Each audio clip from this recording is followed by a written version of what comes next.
சஹீஹ் முஸ்லிமுடைய 2127வது ரிவாயத் வருகிறது.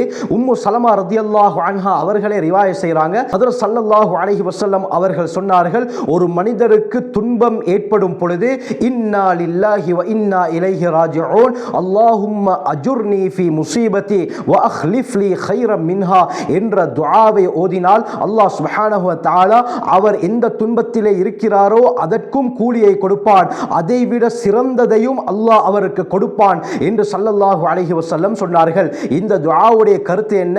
இன்னா லில்லாஹ், நிச்சயமாக நாங்கள் அல்லாஹ்வுக்குரியவர்கள், வ இன்னா இலைஹி ராஜிஊன், நிச்சயமாக நாங்கள் அவனின் பக்கமே மீளக்கூடியவர்களாக இருக்கிறோம். அல்லாஹும்ம அஜுர்னி ஃபீ முஸீபதி, யா அல்லாஹ் என்னுடைய இந்த சோதனையிலே எனக்கு கூலியை வழங்குவாயாக, வ அக்லிஃப் லி கைரம் மின்ஹா, இதைவிட மிகச் சிறந்ததை எனக்கு தந்தருள்வாயாக என்பது தான் இந்த துஆவுடைய கருத்து. அருமையானவர்களே, தொடர்ந்து உம்மு சலமா ரதியல்லாஹு அன்ஹா சொல்றாங்க, அபூ சலமா மரணித்த சந்தர்ப்பத்தில் ஸல்லல்லாஹு அலைஹி வஸல்லம் அவர்கள் இதை ஓதும்படி எனக்கு சொன்னார்கள். நான் இந்த துஆவை ஓதினேன். உம்மு சலமா ரதியல்லாஹு அன்ஹா என்ன சொல்றாங்கடா, அபூ சலமாவை விட மிகச் சிறந்த ஒரு கணவரை அல்லாஹ் எனக்கு ஏற்படுத்தி கொடுத்தான், அவர்கள் தான் முஹம்மது ஸல்லல்லாஹு அலைஹி வஸல்லம் என்பதாக ஹஜ்ரத் உம்மு சலமா ரதியல்லாஹு அன்ஹா கூறுகிறார்கள்.